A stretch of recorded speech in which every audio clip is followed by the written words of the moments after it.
Hello, my name's Andy. Welcome to episode 74 of Keeping Water. This is being filmed on Boxing Day, so it's going to be a little bit of a short episode really.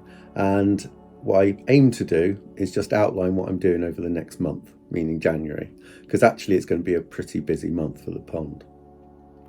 The first thing I'm going to do is finally take the leaf netting off. I think pretty much all of the leaves have fallen now, even though it's been quite a mild start to the early first part of winter. I think I can safely take it off now, but that will mean clearing up any leaves that have got past the netting and also clearing up leaves throughout the rest of the garden, because obviously there's no point in protecting my pond for a couple of months and then taking the netting off and all the leaves from everywhere else end up in the pond. So I've got a leaf blower, which will make that easier, and I'll get all those leaves up, take off the covering on the gravel and pebbles, and generally the garden will look a little bit nicer. Although another job I'm going to do is cut back some of the pond plants and take away any of the dying plant matter, cut the irises back down almost to water level, so it will look a little less pretty than it does in the summer, if you can think it looks pretty in the summer. But it will look a bit rough, but at least I'll be able to see the pond and see the fish, so that's a good thing. I've also got to get in the pond to do a fairly significant project, as I will be upgrading and adding a little bit of extra filtration to the system.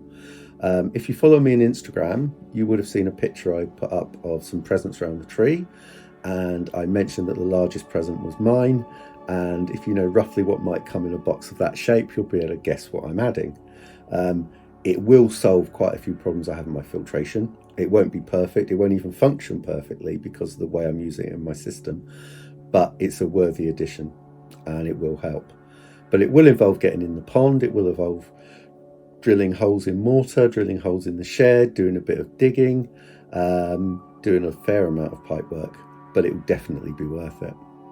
Whilst I'm in the pond, either clearing up the plants or adding the filtration, I will tidy up the cabling and the pipework in the pond, because the cable, however much I tuck it behind the pipework, kind of has a mind of its own. Whether that's the fish move it or the water flow moves it or what it is, it'll end up in the middle of the pond. So I'm probably going to cable tie it to the pipework, because I think that'll be a little bit neater. So a fair amount of getting in the pond and sorting things out, which I don't really like to do.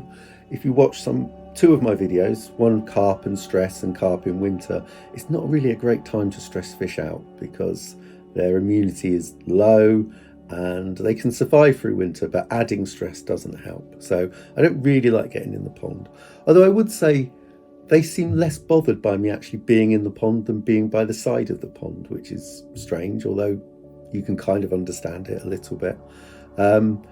But yeah, so I'll try and keep it to a minimum and get all the jobs done as quickly as I can. And I will film it.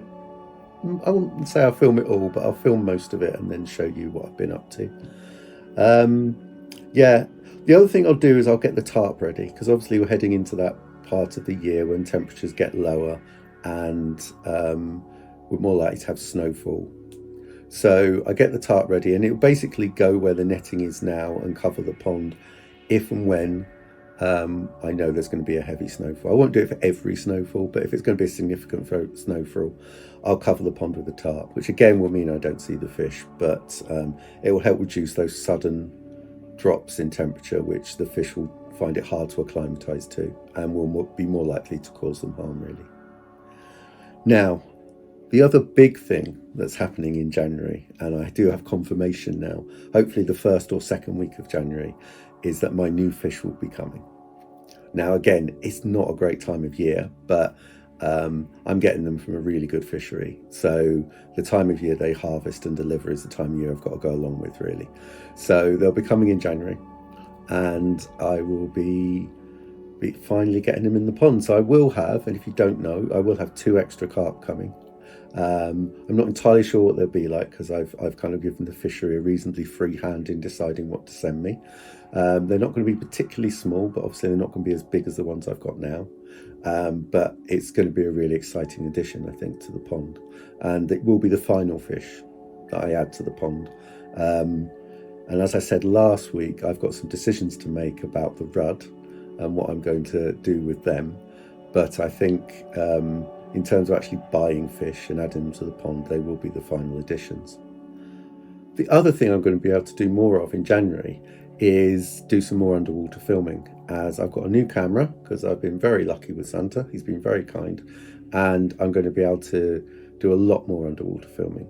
I'm going to have a larger memory capacity in the camera, new batteries, because it's a new camera, so it should last longer. Hopefully better Wi-Fi, so I can maybe monitor what it's filming live, which would be really good. And it's going to be in 4K. Now, it's not a GoPro, so I'm not good. It will be a 4K picture, but I'm not sure how good the quality is going to be compared to a better and more expensive camera. But it will be a new camera, so hopefully some of the peculiarities of my old GoPro will be avoided.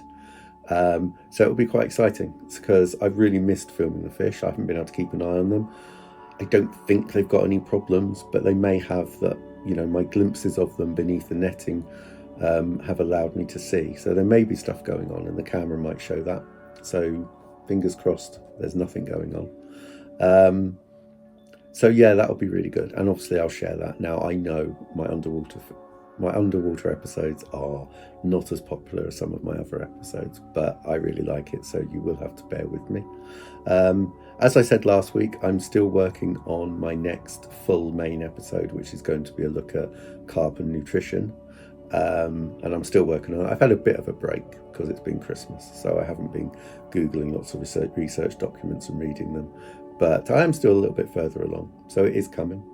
But also through January, as I said, there'll be a lot of episodes that's going to be looking at the work I'm doing in and around the pond and the new additions.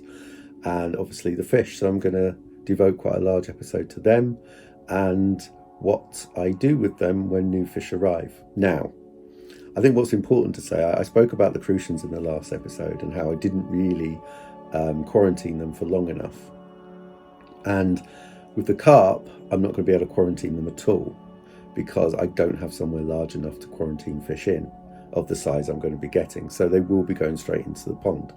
So what I'm going to be doing when they arrive is I'm going to fill the large black tub I've got, which is about 4 foot by 2 foot, with pond water, float them in that to get them acclimatized to temperature, then take them out into that tub and then kind of have a look at them and see if there's anything obvious that I can see. Now, if there is things obvious I can see that I'm a little bit worried about, then I may well think that that's something I might treat just off the bat, just to prevent problems. Now, when I got those carp last time, they didn't have any issues. In fact, they didn't have any issues until I got the new tench, again, which I spoke about last time, and they got some parasites from that. I don't think they were pre-existing parasites they brought with them. I can't be 100% sure on that, but like I said, I've got history of that particular other supplier, and the fish I got from the fishery tend to be quite healthy. So I'm not expecting any problems, but obviously you've got to look out for it. So yeah, I'll float them in that plastic tub for a while just to get them acclimatized, and then I'll just release them into the pond because I don't really have any option. And I don't get fish of that size that often, and indeed I hadn't really planned to do this again until I'd rethought my stocking in the summer when I was having the problems with the crucian. So and I don't plan to do it again. So I think the expense of having a quarantine system large enough for fish of the size I'm getting is just not warranted or an expense I can afford, really. So I'm just going to have to hope that everything's okay. And I think based on the fishery I'm getting these fish from, I haven't got any reason to think they won't be. So to recap, January's looking like a good month actually for the pond. And as I said last week, or was it the week before? I can't remember. I do kind of get a little bit frustrated when people say that the winter is a quiet month and there's not a lot going on. It's a little bit different for me in that, I'm choosing to add filtration. I don't think it's a bad time to add filtration in the winter because you're not disrupting a system that's under heavy load. It's under a comparatively light load. So any changes you make, I think, might have less of an impact. There's no science behind that, but I guess that would have less of an impact if you're adding or taking away or just making changes. As I said, my worry with doing a lot of work is that I might stress the fish. So I will try and keep that to a minimum. But I will be cleaning up the pond, tidying up the pond, getting it ready for the worst of the winter. be able to do a lot more underwater filming, which I'm excited about, even though I know not everyone is, and adding new fish, which I think generally people tend to think is quite interesting. So that's what's coming up over the next 4 weeks, and I hope you'll join me and watch. So if you're not already subscribed, please do. Please like and comment, and yeah, that's it for this week. I hope you've enjoyed this somewhat brief episode, and I will see you next time.